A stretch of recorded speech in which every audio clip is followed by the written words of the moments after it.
Before we get into Niseko and town planning and et cetera, a little bit of history about yourself. How did you come to Japan? I had been practicing as an architect for close to about 15 years before coming to Japan, and I was actually in the United States, practicing on the West Coast mainly for a firm in Los Angeles for about 9 years. And had the opportunity to visit Japan on business a number of times, was fascinated by the country, and I've always been interested in contemporary Japanese architecture. So I actually came to Japan on a sabbatical to explore a few of the cultural themes that were interesting to me, and this was back in 1997. And in short order, through a project that an associate of mine asked me to do for them, we won a national design award, and one thing led to another, and before we knew it, we'd grown a firm here fairly rapidly. But it was really a cultural interest, an interest in Japanese society and Japanese modern culture and modern architecture that brought me here. Okay, and how long ago was that? Well, it was back in 1997, so it's about 16 years now. So Okay. it was a while ago. So then how did you discover Niseko then?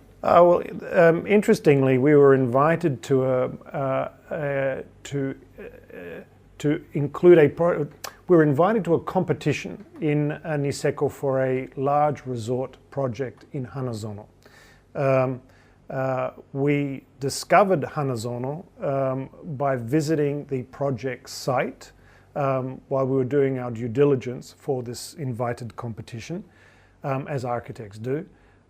Even though I had skied many, many times in Rusutsu, which is very nearby, I'd never actually visited Niseko. And this is back in 2004, I think.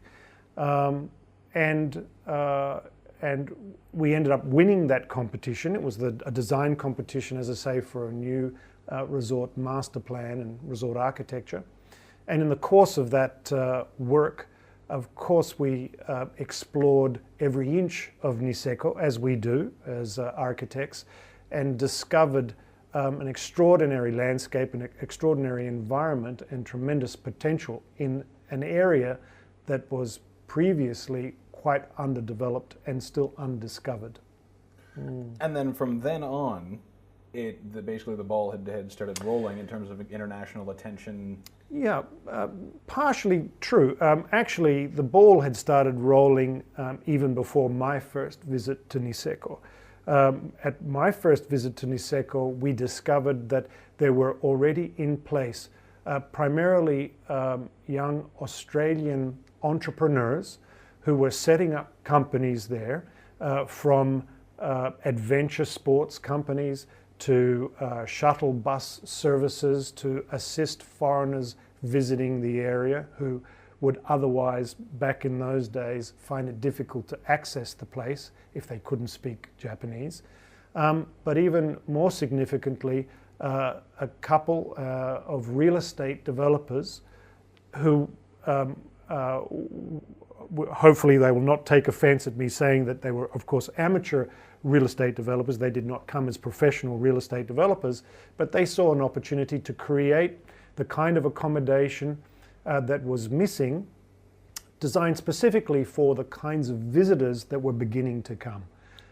Those visitors were primarily in those days Australian visitors who were not particularly interested in staying in the multi-bed rooms of the traditional Japanese pension, but rather, were looking for accommodation that was more akin to a reasonably priced hotel, or better still, a condominium or an apartment where they could bring their families and perhaps cook breakfast and maybe have dinner together. They were looking for a different kind of accommodation which did not exist at that time.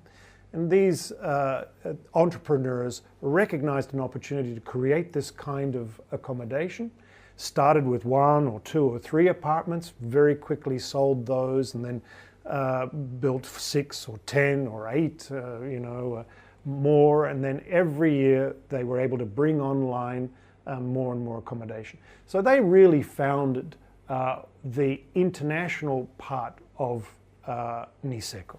So, just for any viewers who are unclear about Niseko, it's what is so special about the place that needed to be discovered?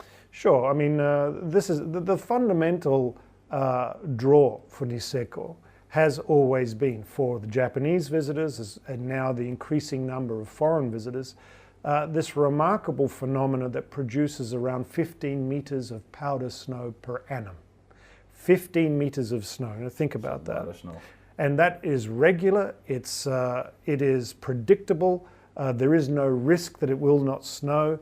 The snow begins in November. By December, there's absolutely a fresh, layers of fresh powder snow.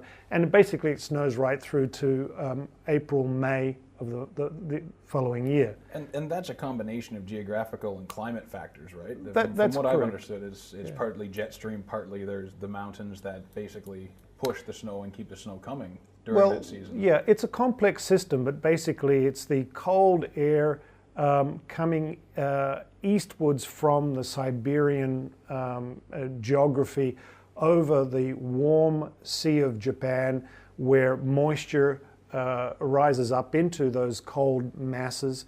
As it approaches Hokkaido, it's buffeted by the Pacific air mass, as well as the air masses over the straits between Hokkaido and Honshu. And the air mass, which is cold and laden with moisture, rises up over geographic features such as the volcano, Mount Yote, and the mountain range of Niseko Annupuri.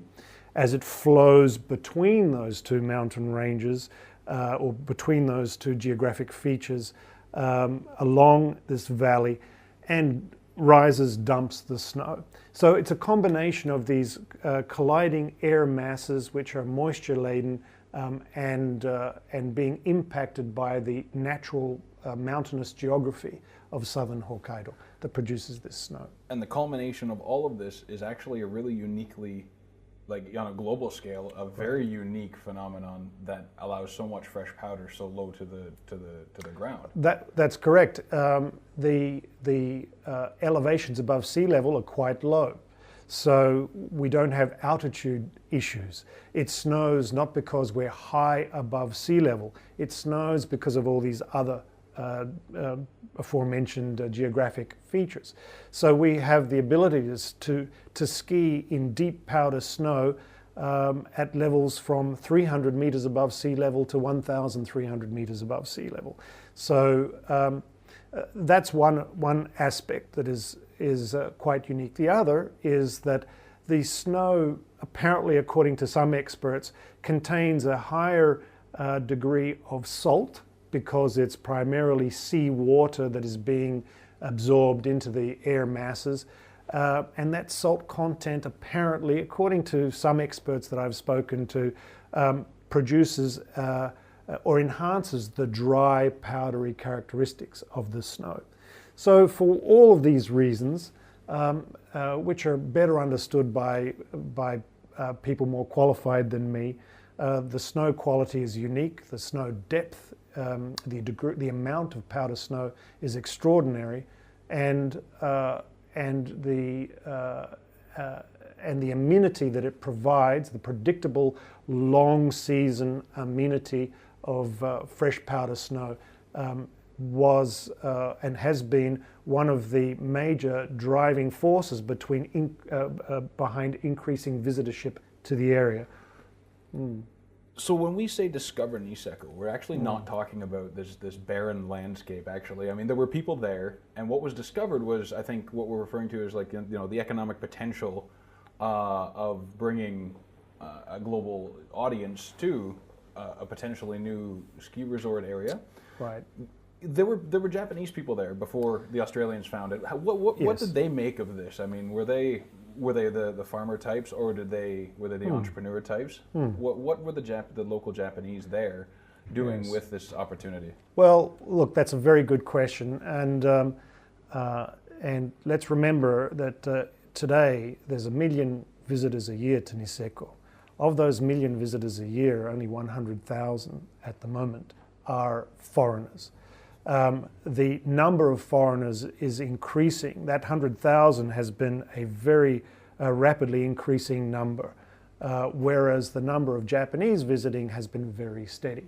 So prior to the foreigners coming to Niseko, yes, of course, it was an established resort for the Japanese domestic tourist market.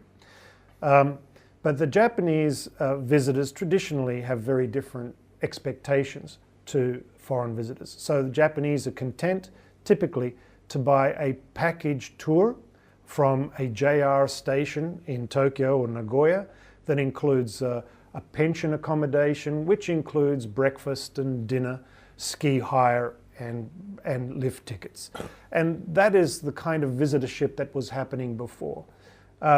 Consequently, the resort was tailor-made to that kind of visitorship.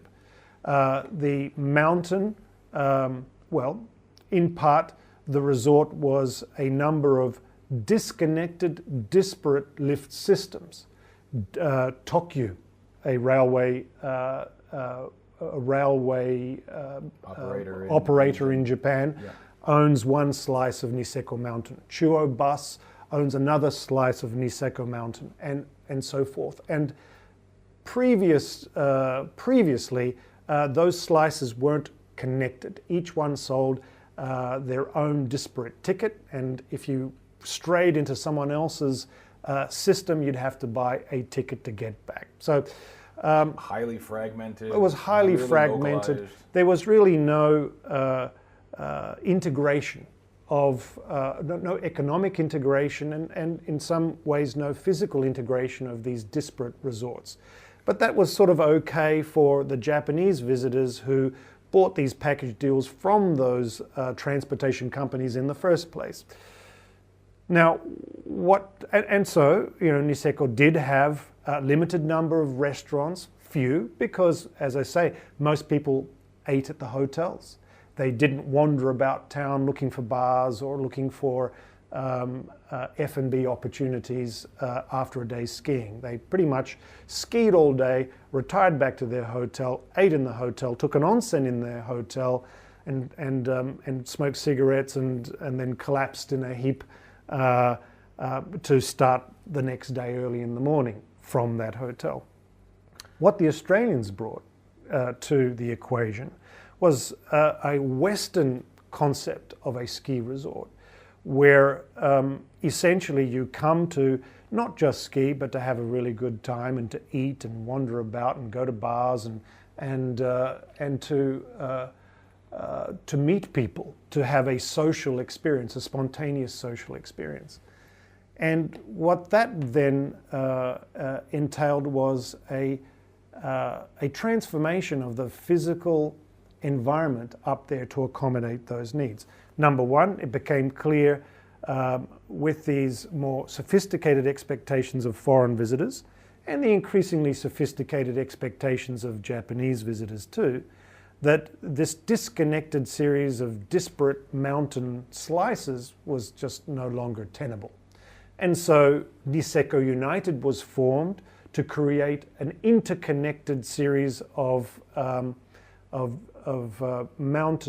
ski opportunities that were all available on a single lift pass. So this transformed the breadth of skier opportunities on the mountain.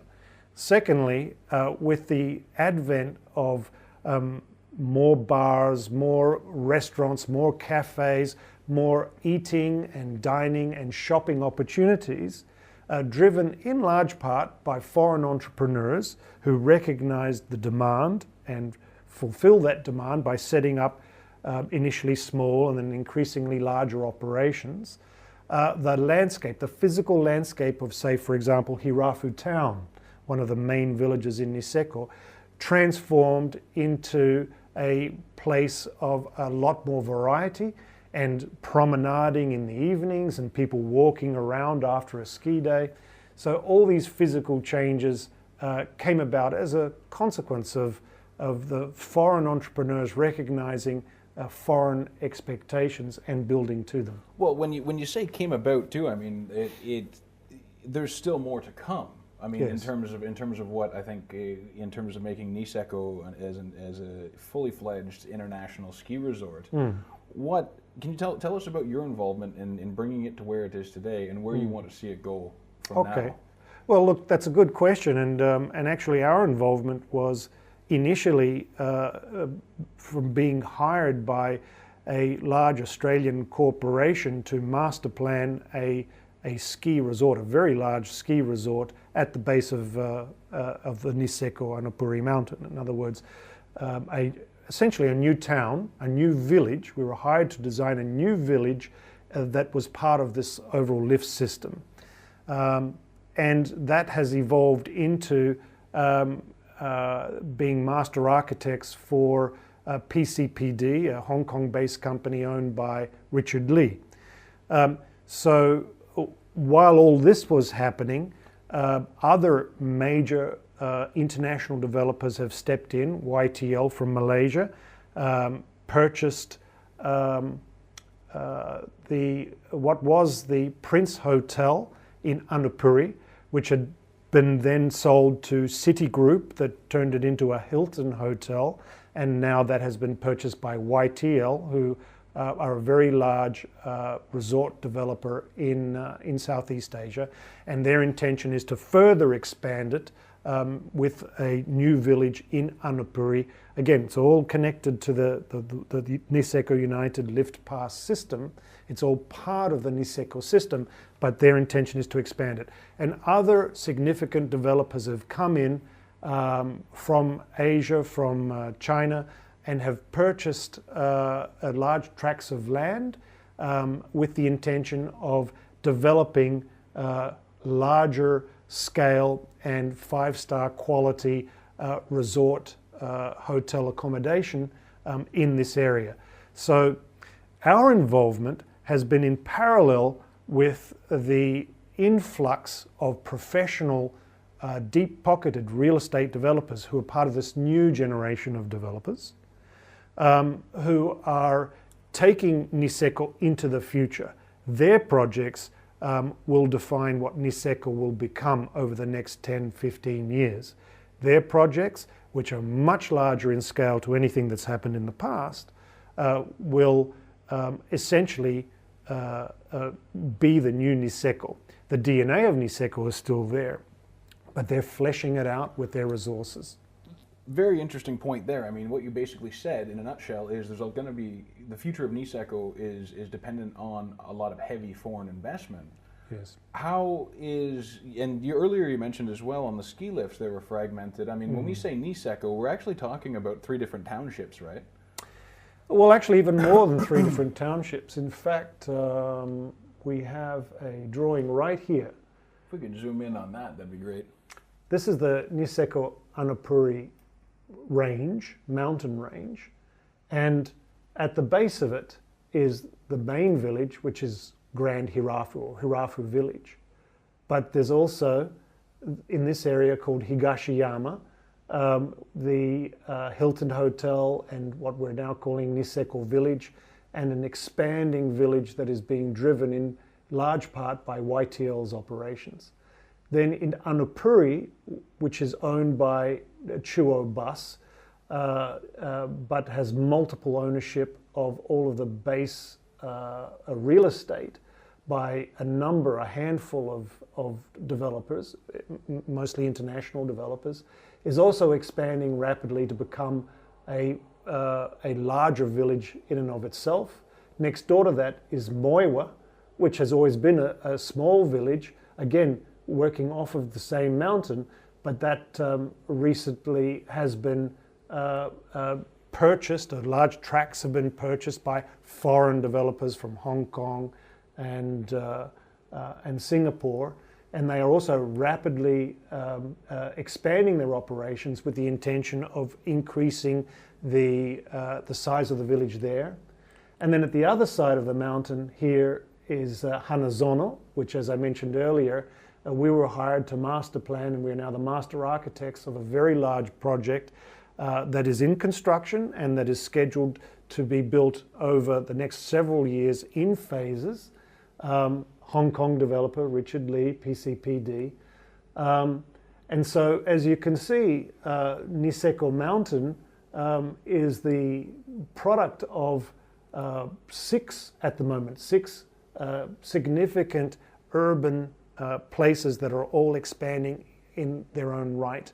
And that's my point. Earlier you had mentioned Niseko gets 1 million visitors a year, 10% are foreigners, but those 10% basically are kind of spreading the word and drawing and being advocates, drawing these deep-pocketed investors. Yes. However, the word Niseko itself actually, like you mentioned, encompasses a bunch of different townships and stuff, whereas the foreign people kind of say Niseko as being the whole area. When a developer wants to come in, or when the economic factors want to move something forward, are there any political factors that kind of clash with the economic desires, or is the townships willing to work with the developers, or is it what kind of a case is it in that sense? Well, that's a good question. And first of all, Niseko, as I say, the word comes from this mountain range, which is the Niseko Annapuri mountain. That's the mountain that people are skiing on. And it so happens, as I've described, that at the base of the mountain are various villages. Each village has a different name, but they're all part of the Niseko system. So Niseko really is an area. It's an area that the name describes, an area that contains a number of villages and a lift system which is interconnected and integrated. The Niseko area is actually divided into two administrative municipalities, if you like.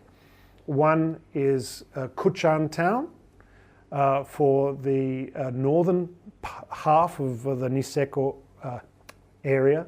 The other is Niseko village, which is a township some kilometers distant from the Niseko mountain, but they govern the southern half of the mountain.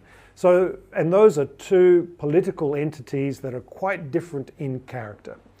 Most of the development happening today is in the Kuchan in the Kuchan township jurisdiction. And that jurisdiction has traditionally and historically been an agricultural jurisdiction. The industries historically there and today have always been primarily agricultural.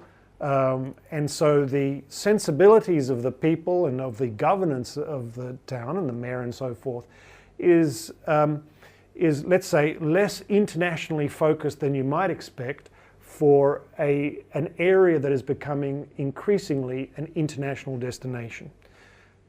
So they have been in the past, in the last several years, in the last decade of Niseko's rapid growth, been somewhat bewildered by the nature of its growth, driven primarily by foreign investors, and a bit skeptical. They've been, as is not atypical in Japan, a bit skeptical of what foreigners will come up with and how enduring and sustainable these foreign ideas might be. But they've grown to see that, notwithstanding the global financial crisis, the earthquake of 2011 and the subsequent disasters, they've seen that, notwithstanding all of these hiccups, that there's been sustained growth and sustained visitorship, in fact, extraordinary increases in visitorship over time to this area by foreigners. That's the local township. And they recognize that there is something going on here, and they recognize that there are employment opportunities for the townspeople, employment opportunities for the youth that would otherwise migrate to the mainland because young people are not interested in becoming farmers, and that there are increasing economic opportunities for the local community as well. It's absolutely amazing when you go up there too. I mean, I was up there a couple months ago, and it's when you start talking to the locals and everything, it's almost more international than Tokyo in a lot of respects, the way it is now. So it's got this momentum, okay, and it's got this, there's this momentum, and when I was up there as well, there was a lot of talk about using the Whistler model. In terms of growth. Can you explain a little bit about that? Sure. The Whistler model is basically a designed village, a village that you can create in an integrated way from scratch because you're working with a blank sheet of paper. And actually, and Whistler was actually created that way. It was master planned and done very successfully. And in a way, that Whistler model is one that we are applying to our design for the Hanazono Resort, and YTL are applying to the design of their new village out at Niseko Village. And when you have a company-owned town or a single ownership of a large area, you have the opportunity to create everything according to an integrated image of your choosing. But that's not really possible so much in a town like Hirafu, which is the product of multiple ownerships and a complex municipality. But what they have learnt from Whistler, and by they I mean the authorities who govern the town, as well as individual developers who have been doing their homework and looking at analogues for how they might develop within this environment. What they have learned from towns like Whistler, which by the way was based on Zermatt in Switzerland, an organic community that grew in an integrated way. What they've learned is that through the integration of the multiple forces within a town, by bringing all the stakeholders, the disparate stakeholders together within a township, bring them together around a common vision for how the town should evolve or how the area should evolve, by agreeing to what is important culturally and socially, architecturally, about a place, and then making sure you preserve it while allowing development to occur in a responsible way through guidance and through rules and bylaws. You can actually create a place that has tremendous value rather than allow it to evolve in a haphazard way. And Niseko, for all of those million visitors a year and the 100,000 plus that are coming each year of foreigners, is still in its embryonic form. We're early enough in its evolution to be able to influence its growth into the future through proper management, through good town planning. And we are, my company, very much involved in that by doing pro bono master plans, by creating, as we did a few years ago, a master plan design for the new main street, which attracted $12 million of government funding for its implementation. The first phase of it has been complete, and the next two phases will be completed in the next couple of years. So the national government, as well as the regional government, as well as the local governments, recognize that Niseko has tremendous value going forwards. They recognize the need for public investment in the area. They have actually followed up with significant sums of money to actually effect that public investment. So they're actually doing it. They're not just talking about it. The government is actually doing it, and they are doing what is necessary to create not just the physical infrastructure improvements, but also create legislation, let's say, in terms of master plans and bylaws to guide a future development so that the end result will be of maximum value to everybody. So is this like a steady march to success then? I mean, over the next 5-10 years, or are there places where the process could come unhinged, where it could delay perhaps any growth or implementation of any of the plans that you've drawn up? That's a good question. I'd have to say that it's a steady march to success because we have, in part because we have government backing, I mean serious government backing in the form of encouragement as well as government investment in the area. And I just talked about Hirafuzaka, the new main street that the government is building with government funding. And by the way, it's the first foreign designed piece of public infrastructure in Japan. So that's quite interesting, okay?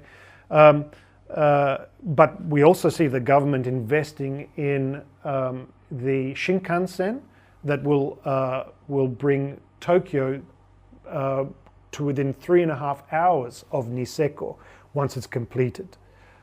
We see government investment to the tune of hundreds of millions of dollars in the new Chitose airport, which now has direct flights to Northern Europe, all parts of Asia, China, and even the United States. So we're seeing an influx of people from Finland and Scandinavia, as well as America and France and Italy, in addition to, of course, all the people coming from Singapore and Malaysia and China and so forth.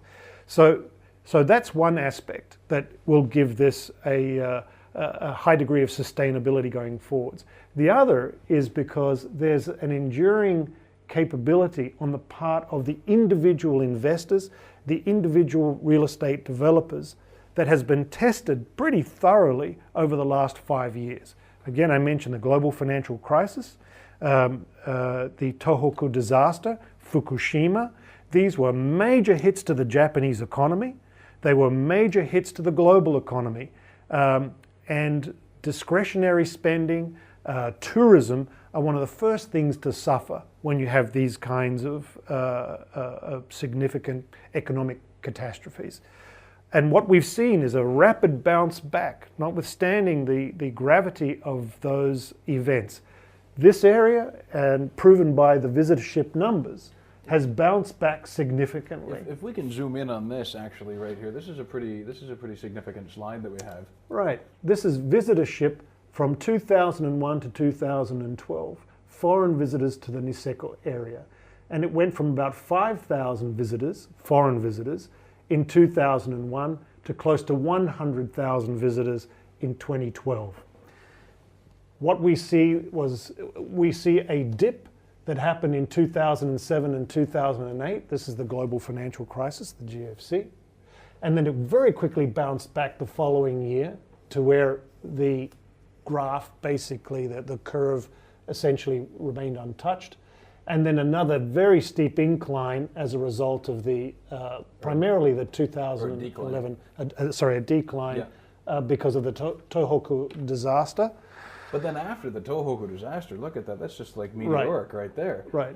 So this winter, we've seen a 30% increase over the last record year of visitorship to the area.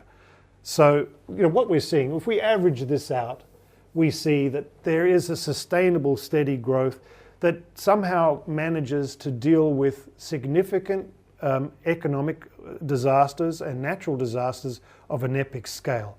So that's why I'm sort of confident in saying, I mean, if you'd asked me this 2 or 3 years ago, I'd say, well, I'm not sure that it can outlive some of these global perturbations. But actually we have done. The area has managed to recover quickly, notwithstanding the scale of those events. And so the question is how and why? Why do people come back? Why is it able to recover so quickly? And I'd have to say the answer is, one, political will. There's enough support from the government to show that the government's behind it. Well, that's a great point. I mean, like you basically what you've outlined for us is you've shown how direct foreign investment can actually instigate support from a local government, right, and even all the way up to a national level to the tune of hundreds of millions of dollars yes, in infrastructure layout and commissioning of planning and right, and et cetera. Japan, with its image of kind of, this goes against completely the image of Japan as kind of being closed to foreigners and difficult right, to do business with. right. The local authorities in Niseko, given yes, where it is now, are they easier to deal with now than they were maybe 5 years ago? Oh yes, absolutely. And that's also a very interesting cultural phenomenon. So 5 years ago, they were a little bit skeptical and bewildered by what foreigners intended to do, and they were being very careful about approvals and so forth. Now they understand through experience what foreigners want to do, and they understand the vision of the future. So they're very amenable, they're very easy to deal with. But now we're going through a new stage, interestingly, a new stage of evolution of the mindset of the local authorities. And that is that now they're beginning to see large development companies come into the area, purchase these large tracts of land, knock down the pre-existing hotels, which might have been, a little bit decrepit to start with, in order to avoid paying asset tax. And rather than replace them quickly with their 5-star properties, they're waiting. They're waiting until, they've got their financing organized. They're waiting until they're sure that the global economy's recovery is assured. They're waiting for someone else to start first or whatever. So these larger institutional developers are in their land banking mode currently, which may all end next year because we've seen such a tremendous growth in visitorship this current season, or it may last another year or two.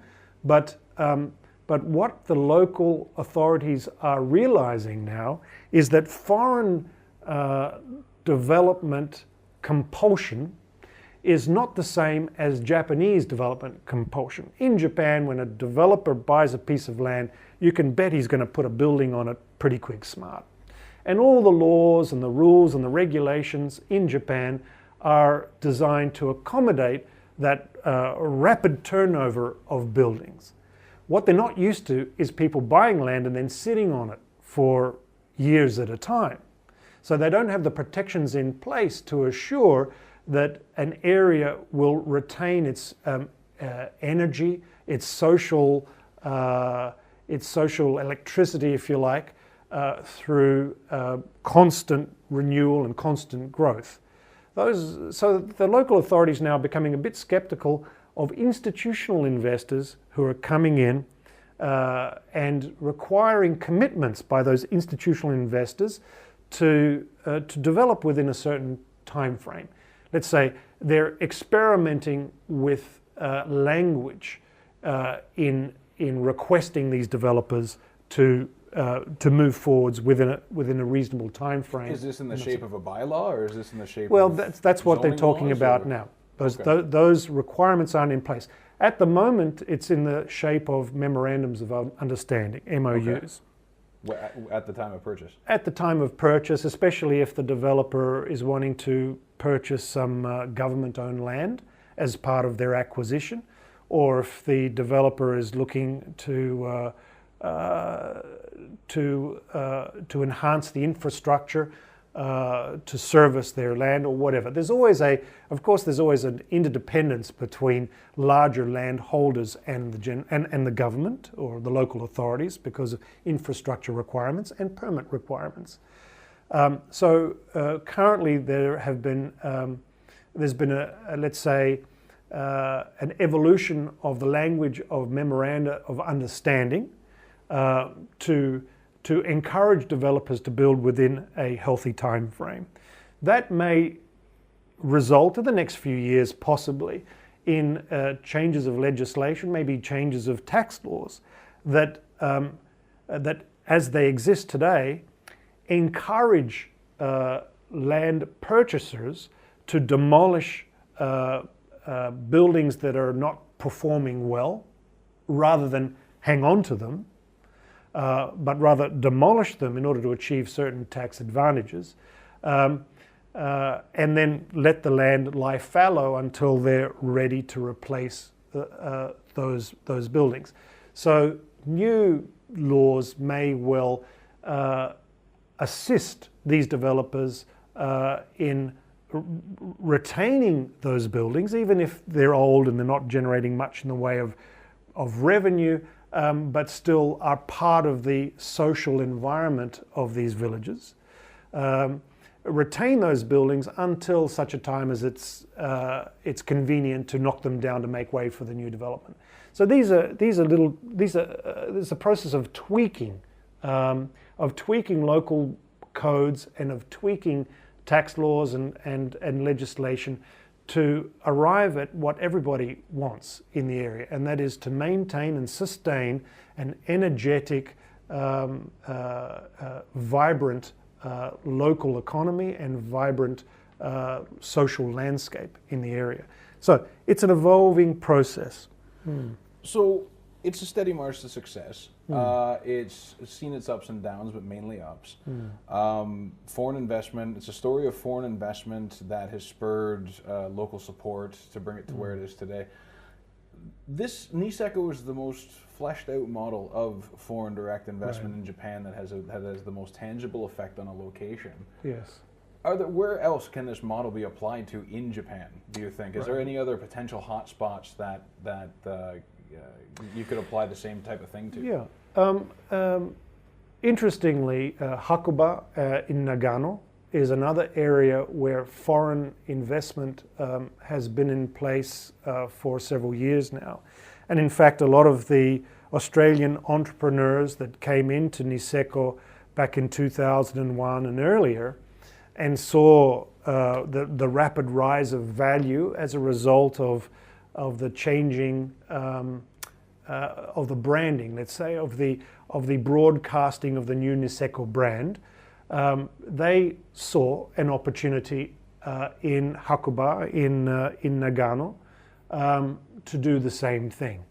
And so it's interesting, where does the money go? Where does the smart money go? I mean, the free market is always looking for these opportunities. As architects and master planners, we actually follow them because they hire our services. And what we see is that area has been earmarked for perhaps the next growth area in foreign direct investment in a resort environment. There are some limitations to that area, though. They have some handicaps which in the Hakuba area, which don't exist here, but they may well be able to overcome those handicaps over time.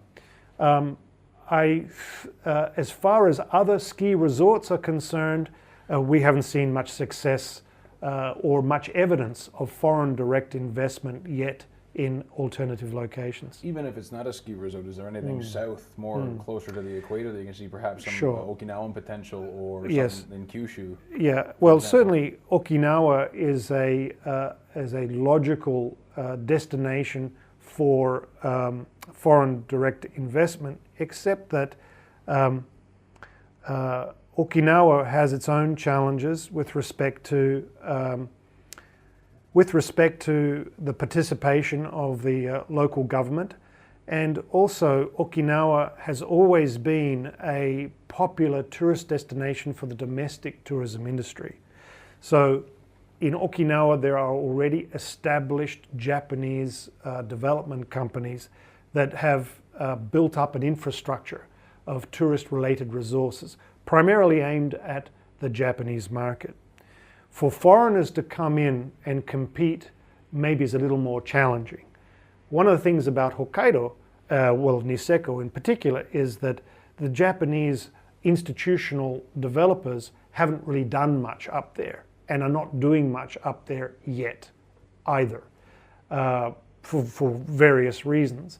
And so it's actually pretty good for foreign investors because they don't have much local competition, if you like. Is that a threat in the future? Say because of foreign direct investment, it gets past a certain size, and then the domestic players decide, okay, well, we're going to start, throwing our weight around up there. What are the challenges that can happen up there because of that? I think, from my perspective, I think it's a high quality problem if it were to happen.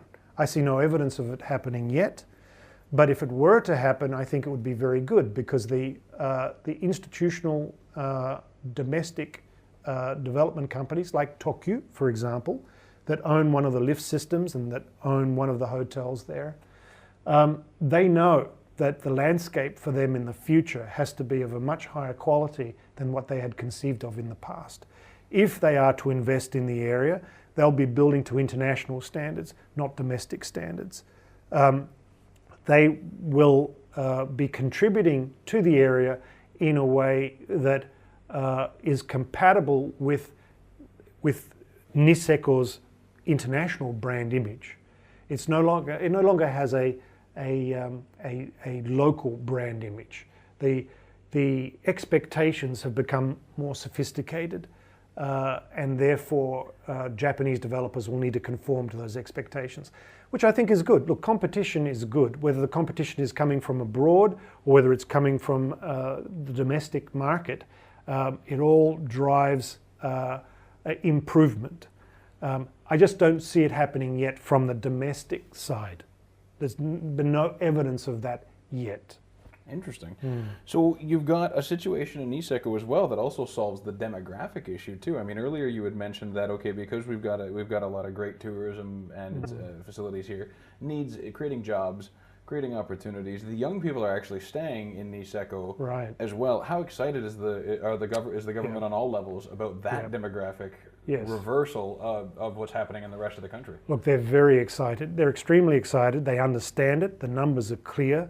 Not only are the young people staying, but there's actually a net in-migration of young people from Honshu and the other islands. I'm talking about young Japanese, who are coming here to service the burgeoning tourist industry. And that's been going on for several years now. So we're seeing a growth of employment that is overtaking what the local population is able to serve. Now that's a very good thing for obvious reasons.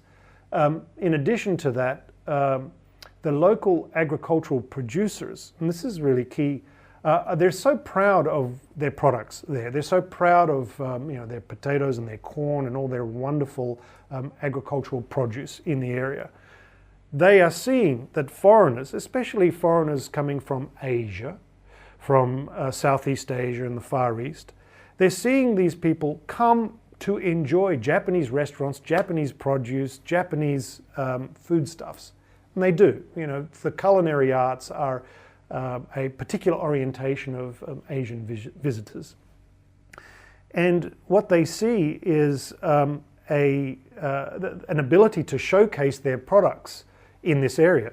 So what we're seeing now is these local farmers are repackaging their wares, repackaging their products in a way that is not just appealing, but actually convenient for foreign visitors to buy and take home as souvenirs or in bulk for their needs back wherever they come from. So there's an enthusiasm amongst the local agricultural community, not just because of increased employment aspects for their children or for other Japanese, but also because there's an economic and cultural appreciation of what they do. Now there's a downside to this as well. So that's all positive and it's all understood. The downside with this rapid development of these traditional agricultural communities is that you inevitably displace a lot of the vernacular amenities with new amenities.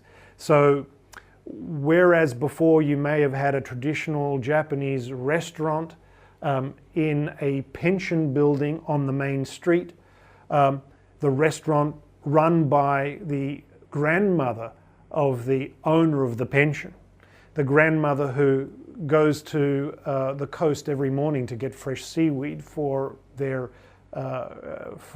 cuisine.